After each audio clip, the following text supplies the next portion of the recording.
Olá, boa noite. Meu nome é Noémia e eu estou aqui mais uma vez convosco à sexta-feira.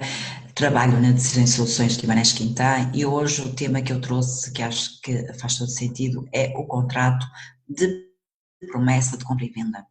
Portanto, antes de dar início a este assunto, queria-vos pedir para acompanhar as nossas páginas, para subscrever os nossos canais no YouTube, o 360 e Noémia Guimarães Imóveis. Portanto, lá tem sempre novidades e alguns vídeos que possam ser do vosso interesse. Portanto, hoje decidi falar-vos um bocadinho sobre o que é um contrato de promessa de compra e venda, aquilo que habitualmente se designa por CPCV, e porque isso faz parte do meu trabalho. Portanto, o que é um CPCV? É um contrato consensual, bilateral, oneroso, realizado entre duas partes, neste caso entre quem quer vender, que é designado o promitente vendedor, e quem quer comprar, o designado promitente comprador. Este contrato tem como objetivo estabelecer um acordo para a compra de um imóvel ou de um terreno, como garantia até à celebração do contrato definitivo. Mesmo não se tratando de um contrato obrigatório, este acordo vai salvaguardar os direitos dos indivíduos envolvidos no negócio até o momento da escritura da compra e venda, devendo assim obedecer a determinadas regras. Isto porque, mesmo não sendo obrigatório, tem força legal para garantir os direitos das partes contratantes. E em que situações deve fazer um CPCV? Um contrato de promessa de compra e venda de um imóvel. Portanto, deve fazer um CPCV quando pretende firmar um negócio, afastando assim outros potenciais compradores, o imóvel não dispor de licença de utilização, a construção do mesmo não estar concluída ou o comprador ainda se tiver em caso de financiamento a aguardar a aprovação do mesmo. Quais são os requisitos deste contrato? Bom, mesmo não sendo um contrato de caráter obrigatório, este tem regras que precisa de respeitar. Existe um conjunto de informações que devem constar no contrato para que produza os efeitos desejados, tais como deve ter a identificação dos intervenientes, compradores e vendedores, contendo designadamente o nome, morada, estado civil, número de cartão de cidadão e número de identificação fiscal. Deve mencionar o objeto da transação, ou seja, do imóvel e das suas características, a localização, a tipologia, a inscrição matricial, a descrição predial, bem como a existência de partes integrantes ou afetas ao imóvel, por exemplo, os anexos, as garagens e piscinas. Deve indicar o valor da transação e forma de pagamento.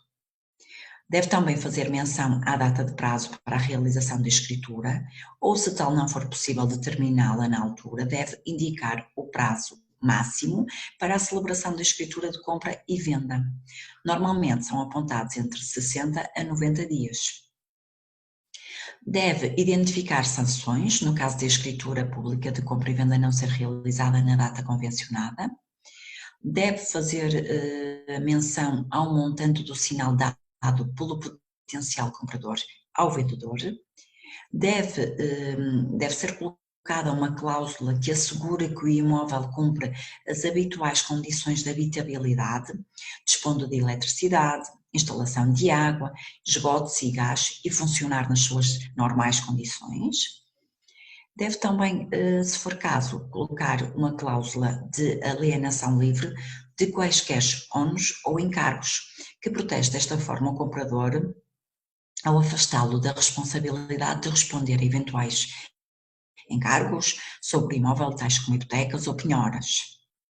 Deverá ainda juntar a licença de utilização ou de construção. No caso da sua inexistência, deverão então juntar a prova de que a mesma já foi solicitada à Câmara Municipal ou, caso não seja possível, anexe uma declaração que a substitua. De que se trata o sinal num CPCV? É muito comum existir um valor envolvido no contrato de promessa de compra e venda designado por sinal. Trata-se de uma quantia monetária ou outro bem acordado entre as partes que o promitente comprador entrega ao promitente vendedor. Desta forma, o sinal é uma garantia do cumprimento do contrato de promessa. É também prova da seriedade da intenção contratual. Normalmente, o valor dado varia entre os 10% e os 20% do valor do bem que está a ser vendido. E o que é que acontece em caso de incumprimento do contrato? Pois bem, se o promitente vendedor não cumprir o contrato de promessa de compra e venda, este terá que devolver ao promitente comprador o valor do sinal em dobro. Por outro lado, se o incumprimento do contrato for do promitente comprador, o promitente vendedor pode ficar com o valor do sinal.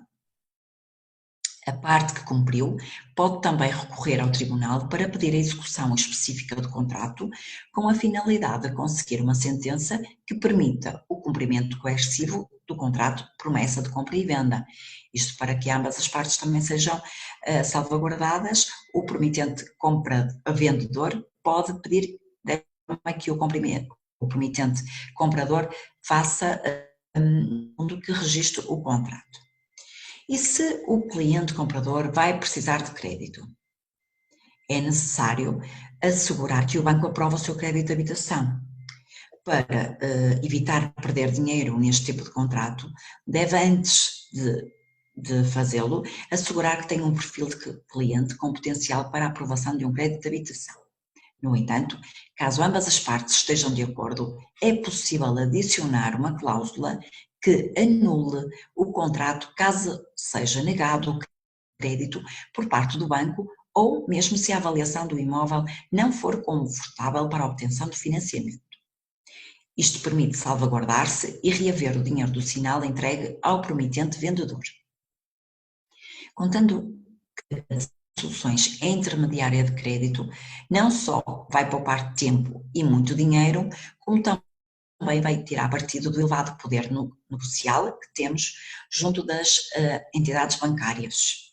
Portanto, os nossos clientes beneficiam um bocadinho disto também. O que é o reconhecimento de assinaturas no contrato de promessa, compra e venda? Segundo o artigo 410, número 3 do Código Civil, para que este documento tenha algum valor jurídico, deve constar o reconhecimento presencial das assinaturas dos promitentes. Portanto, devem estar todos no mesmo momento a fazer a assinatura, lerem e assinarem. E quem é que vai elaborar a minuta do contrato? Esta deverá ser elaborada por quem realmente tem aptidões para tal. É elaborada por um advogado ou solicitador para ter a certeza que ambas as partes estejam salvaguardadas e da validade da mesma. Resumidamente, faça o seu contrato de compra e venda do imóvel, sempre com as salvaguardas necessárias, que variam de cliente para cliente, para que este momento não se transforme num pesadelo. Conte-nos, confie e conte com os profissionais para o acompanhar neste processo. Espero ter ajudado, espero que este tema vos tenha esclarecido. Sabem onde nos encontrar, estamos na Rua Teixeira Pascoais, em Guimarães. Estamos também todos os dias convosco dentro das vossas casas, nas nossas páginas do Facebook, a Decisões e Soluções de Guimarães Quintã, no Minha Consultora, também no YouTube, o 360 Quintã. Mais recentemente criei o meu, no Minha Guimarães Imóveis. Subscrevam, estão a ser carregados alguns vídeos que já fiz, outros que irei fazer e irei também colocar ao vosso dispor. Portanto, fiquem bem e protejam-se. Até a próxima semana.